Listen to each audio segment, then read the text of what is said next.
बच्चों, आज हम आपको क्लास 9 चैप्टर नंबर सिस्टम संख्या पद्धति का एक्सरसाइज 1.3 का क्वेश्चन नंबर 4 से स्टार्ट करने जा रहे हैं। इसके पहले के क्वेश्चंस आपको हम इसके पहले के वीडियो में दे चुके हैं। इसका डिस्क्रिप्शन में हम आपको इसके वो डाल देंगे, तो आप उसको लिंक खोल करके देख लीजिएगा। ठीक है, तो चलिए बात करते हैं। 0.999 डैश डैश को P अपान Q के रूप में व्यक्त कीजिए। अगर इसको P अपान Q के रूप में व्यक्त करना है तो सबसे पहले हमें लेट करना पड़ेगा। x बराबर लेट, माना, हिंदी में क्या लिखेंगे, माना x बराबर 0.9999 डैश डैश। अब यहां पर आप देख रहे हैं कि 9 बार बार रिपीट कर रहा वन टर्म। जब वन टर्म रिपीट करेगा तो 10 से मल्टीप्लाई करेंगे, जब 2 टर्म रिपीट करेगा तो 100 से मल्टीप्लाई करेंगे, 3 टर्म रिपीट करेगा तो 1000 से मल्टीप्लाई करेंगे, 4 टर्म अगर रिपीट करेगा तो 10,000 से मल्टीप्लाई करेंगे। अब यहां पर वन टर्म रिपीट कर रहा है इसलिए हम इसको 10 से मल्टीप्लाई कर देंगे, तो 10x बराबर ये हो जाएगा आपका 9.999 डैश। अब हम क्या करेंगे कि 10x से x को घटा देंगे। अब आप देखिए, इससे इसको घटाना है 9.999999 डैश डैश में से 9999 डैश डैश घटाना है। घटाओगे तो ये 9 ही बचेगा, बाकी 0 0 आ जाएगा, तो यहां पर भी आपका आ जाएगा 9.0। अब हम इसमें जब सब्ट्रैक्ट करेंगे तो 9x हुआ। 9x बराबर आपका कितना आ गया, 9x बराबर आपका कितना आ गया, 9।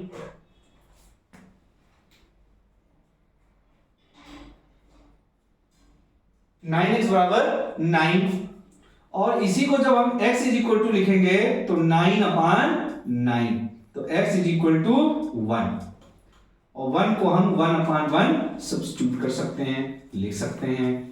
तो कोई दिक्कत किसी को, कहीं पे कोई समस्या है तो आप बता सकते हो, हम इसकी समस्या का समाधान आपका कर देंगे। इसमें कहीं कोई दिक्कत नहीं, क्योंकि ये 0 हो जाता है तो 9.0 0.999999 को अगर हम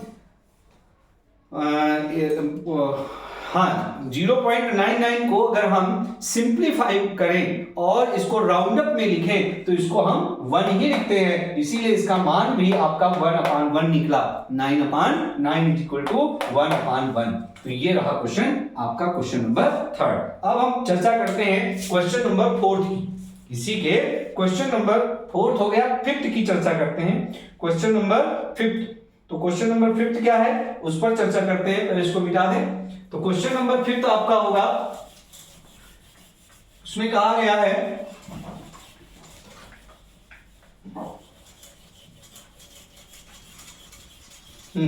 तो क्वेश्चन नंबर 5 में कहा गया है कि 1/17 1 अपान 17, क्वेश्चन नंबर 5 1 अपान 17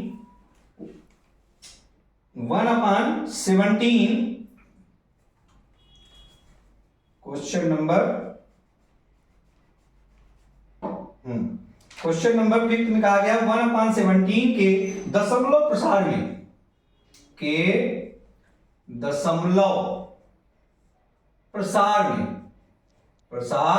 में, दशमलव प्रसार में अंकों की पुनरावृत्ति खंड में अंकों की अधिकतम संख्या क्या हो सकती है। प्रसार में अंकों के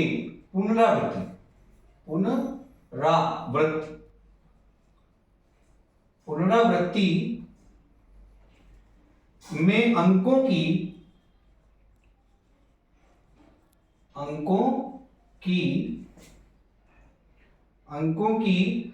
अधिकतम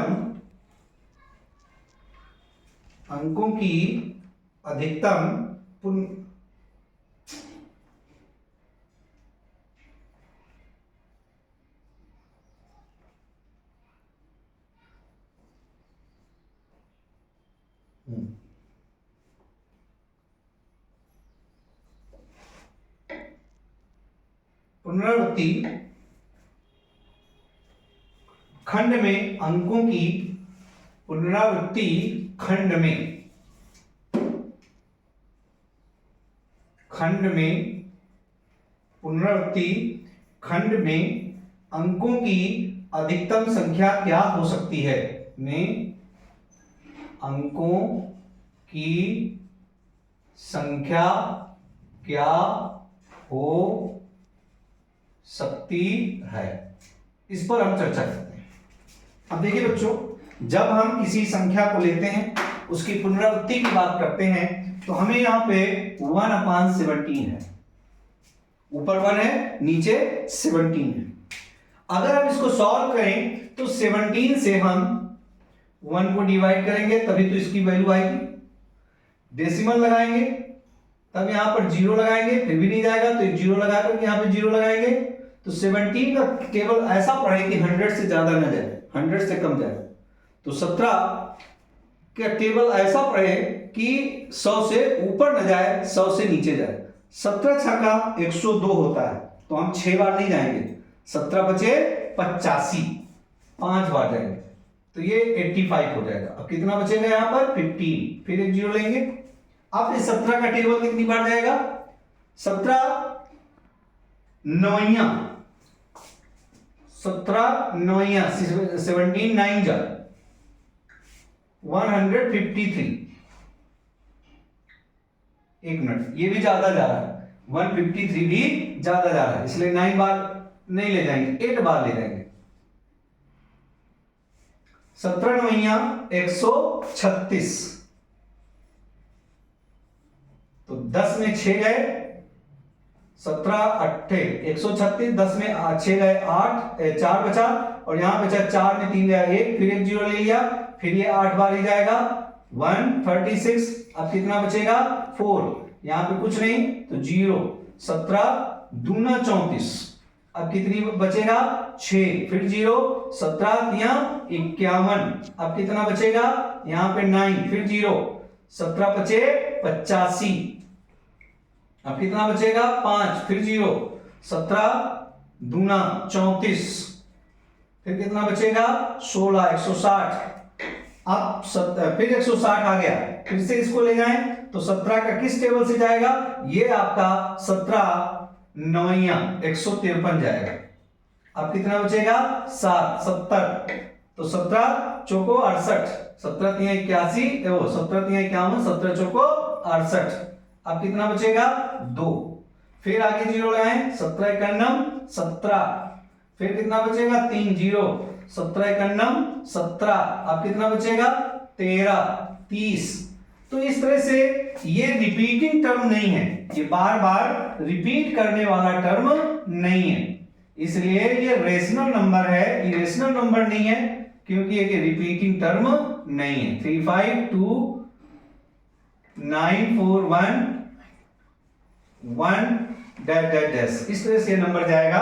तो इसमें हम ये नहीं कह सकते कि बार बार वही रिपीट कर रहा है, आपने देखा कि ये बार बार रिपीटिंग टर्म नहीं हो रहा है, इसमें क्रम आपके बढ़ते जा रहे हैं, इसलिए इसको हम ये कह सकते हैं, जैसे इसमें कहा गया पुनरावृत्ति खंड में अंकों की संख्या क्या हो सकती है, तो पुनरावृत्ति खंडों में अंकों की संख्या नहीं है, यहां पे पुनरावृत्ति बार बार नहीं हो रही। जैसे आपने देखा 5 8 8 2 3 5 2 9 4 1, अब कोई संख्या ऐसी नहीं बन रही है जो बार बार रिपीट करे। तो ठीक है, ये हो गया क्वेश्चन नंबर 5। इसी बात पे आगे और बढ़ते हैं, आगे की प्रक्रिया पर ध्यान देते हैं और उसमें क्या है उस पर चर्चा करते हैं। अगला क्वेश्चन है क्वेश्चन नंबर 7। ऐसी 3 संख्याएं लिखिए जिनके दशमलव प्रसार अनवसानी अनावृत्ति हो। अनवसानी अनावृत्ति, इसका मतलब जो पुनरावृत्ति वाले टर्म हो, ऐसे आपको परिमेय संख्याएं लिखनी है। ऐसी परिमेय संख्याएं लिखिए जिनके प्रसार अनवसानी अनावृत्ति हो, मतलब दशमलव के अंक जो हो वो शांत दशमलव ना हो, अशांत दशमलव हो। तो आप लिख सकते हो क्वेश्चन नंबर 7 में, जैसे 1/7 हो गया, 1/9 हो गया, ये सब आपके बार बार रिपीट करने वाले टर्म होंगे। 1/7 हो गया। रुक जाइए, इसका हम आप फिर से बताते हैं। आप लिखिए 1/3, ये टर्म बार बार रिपीट करेगा। इसी तरह से 2/3 लिखिए, और इसमें 2 ही पूछे गए, इसलिए मैंने आपको 1/3, 2/3 बताया। आप इसको 4/3, 5/3, 7/3, 8/3 भी लिख सकते हैं। ठीक है। इसके बाद अगला क्वेश्चन इसका जो है वो क्वेश्चन ये कह रहा है परिमेय संख्या 5/7 और 9/11 के बीच अलग अलग परिमेय संख्याएं ज्ञात कीजिए। 3 अलग अलग परिमेय संख्याएं निकालनी है। इस पर हम चर्चा करते हैं क्वेश्चन नंबर 8 पे। तो क्वेश्चन नंबर 8 पे क्या कहा गया है उसके बारे में हम आपको बताते हैं। तो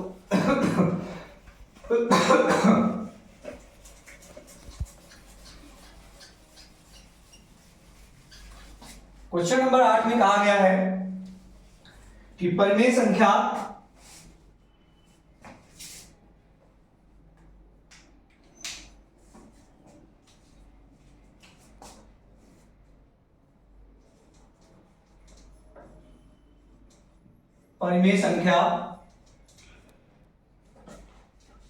ओ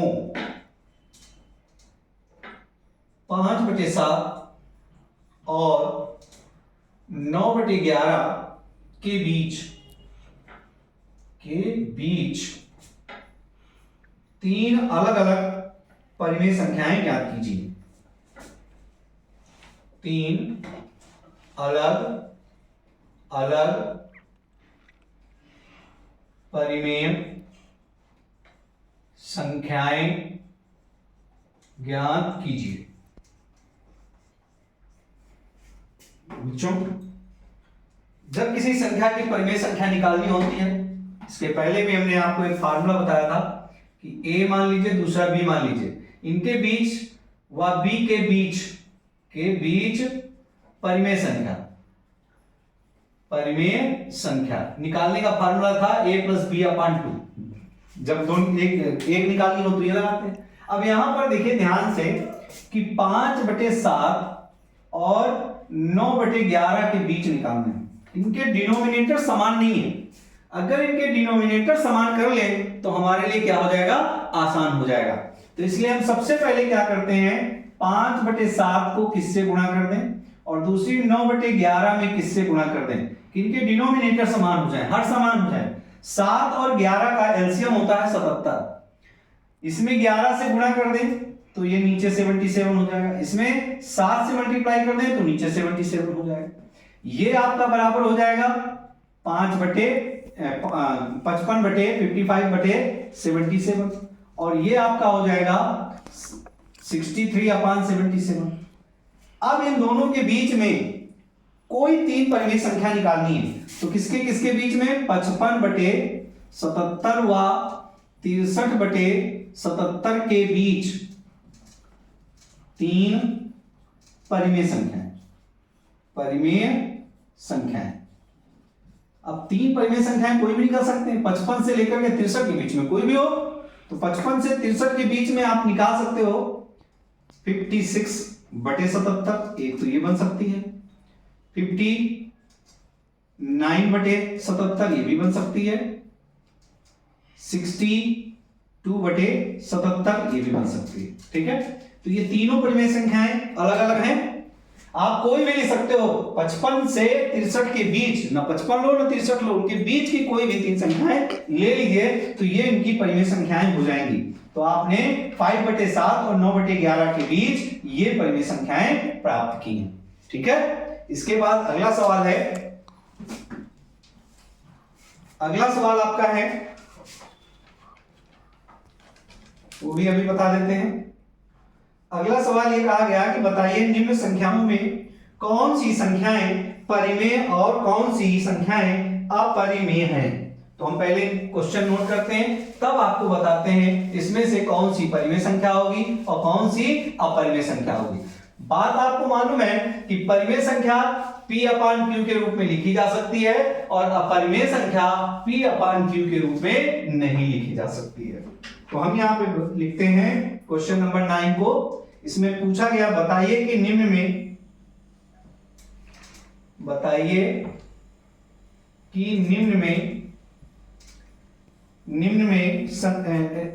निम्न संख्याओं में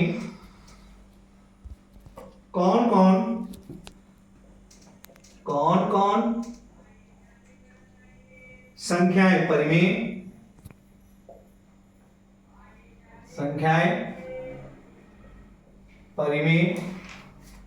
और कौन कौन संख्याएं अपरिमेय है। ठीक है, तो यहां पर हमको निकालने के लिए अपरिमेय है, तो पहला पार्ट है √23, दूसरा पार्ट है √2225, तीसरा पार्ट है 0.3796, चौथा पार्ट है 7.478478 और इसका फिफ्थ पार्ट है 1.1010010014001 ठीक है। अब यहां पर हम इन संख्याओं के बारे में आपको बताएंगे। तो पहला जो पार्ट है वो है √23। √23 का अगर हम स्क्वायर रूट निकालें तो इसका डेसिमल इंड होगा कि नहीं, इसका डेसिमल इंड नहीं होगा। अगर इसका स्क्वायर रूट निकालें 23 का तो हमारे पास 23 से नीचे स्क्वायर किसका होता है 4 4 जा 16, कितना बचेगा 16 में 7 जोड़ दे, डेसिमल लगाएंगे तो 2 जीरो बढ़ाएंगे 4 4 8 हो गया। कितनी बार जाए, अगर 8 बार भी ले जाए तो 88 64 और 88 64 तो ज्यादा जा रहा है, इसलिए हम इसको 7 बार ले जाए। तो 7 बार ले जाके देखें 7 7 49 और 7 8 56 56 4 60 60, तो ये 9 में गया, ये यहां पर बचेगा आपका 9 और यहां पे कुछ नहीं 91।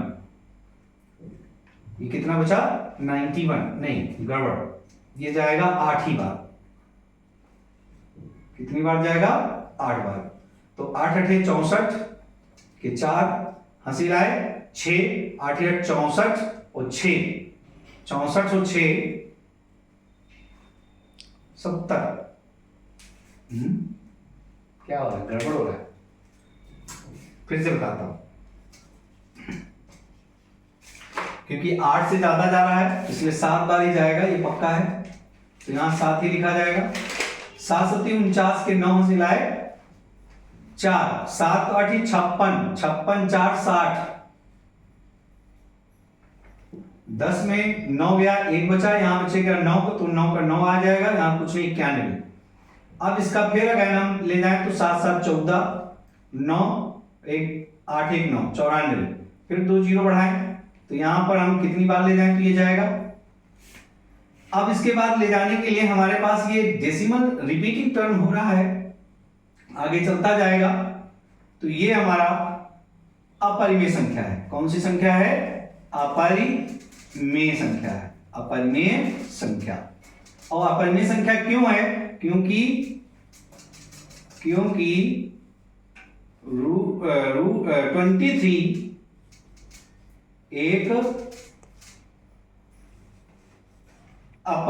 23 एक प्राइम नंबर है, अभाज्य संख्या है, अभाज्य संख्या है, अभाज्य संख्या है जिसका हम रूट निकालेंगे, तो किसी भी अभाज्य संख्या का रूट निकालने के लिए वो हमारा डेसिमल में प्लेस में जाता है और इसीलिए वो इरेशनल होता है। जैसे √2 √3 √7 ये सब हमारे इरेशनल नंबर कहलाते हैं, अपरिमेय संख्या कहलाते हैं। √225 ये परिमेय संख्या है, क्यों, क्योंकि √225 को हम क्या लिख सकते हैं, सेकेंड पार्ट में अगर हम √225 की बात करें तो ये अंडर रूट ये आपका हो जाएगा 3 × 9 45 पंचे, तो ये आपका हो जाएगा 3 × 5 = 15, इसका मान क्या हो जाएगा 15, और 15/1 लिखा जा सकता है। इसलिए क्या होगा, परिमेय संख्या होगा। अतः यह कौन सी संख्या होगी, परिमेय संख्या होगी, संख्या है। ठीक है, ये भी हो गया। अब यहां पर आपको देखने को मिल रहा है डेसिमल प्लेस, इंट है, कोई आगे डैश नहीं है, तो इसको भी हम p अपान q के फॉर्म में लिख सकते हैं। क्वेश्चन नंबर थर्ड पार्ट जैसे ले लें तो इसको 0.3796 है, तो इसका डेसिमल हम हटा दें यहां से, तो वहां 1 हो जाएगा, जितने अंक है उतने 0 हो जाएंगे, और इसको हम 3796 अपान 000, तो ये भी आपकी परिमेय संख्या है। क्या है, परिमेय संख्या है, परिमेय संख्या होगी। इसी प्रकार से जब इसके हम फोर्थ पार्ट की बात करते हैं तो फोर्थ पार्ट है 7.478478, मतलब 4784, ध्यान दें 478 बार बार रिपीट हो रहा है। अगर हम इसको डैश करके इसको लिख सकते हैं 7.478, 3 अंक रिपीट कर रहे हैं, और जब 3 अंक रिपीट कर रहे हैं तो 1000 से मल्टीप्लाई कर देंगे, और जब 1000 से मल्टीप्लाई कर देंगे, जैसा कि अभी एक बार पहले बताया था, तो 1000 से मल्टीप्लाई करने पर ये भी p अपान q के फॉर्म में बन जाएगा, और जब p अपान q के फॉर्म में बन जाएगा तो ये भी आपका परिमेय संख्या है। अतः यह भी परिमेय संख्या है, परिमेय संख्या है। लेकिन जो आपका फिफ्थ पार्ट है 1.10, 1001, फिर 0001, फिर 401, ये रिपीट कर रहा है, जीरो संख्या बढ़ती जा रही है, इसको हम किस संख्या से मल्टीप्लाई करें, क्योंकि कोई रिपीटिंग टर्म नहीं है, इसलिए यह क्या होगा, यह अपरिमेय संख्या है, यह अपरिमेय संख्या है, यह अपरिमेय संख्या है। तो बच्चों आज आपको मैंने ये 9th की एक्सरसाइज 1.3 कंप्लीट कर दिया। अब इसके आगे हम 1.4 एक्सरसाइज आपको बताएंगे, और जिन बच्चों ने नए इसमें जुड़े हैं वो इस वीडियो को सब्सक्राइब करें और लाइक करें, और साथ ही साथ कमेंट करें, जो चीज आपको ना समझ में आए उसको पूछें कमेंट करके, हम उस पर वीडियो फिर से बनाएंगे। Thank you.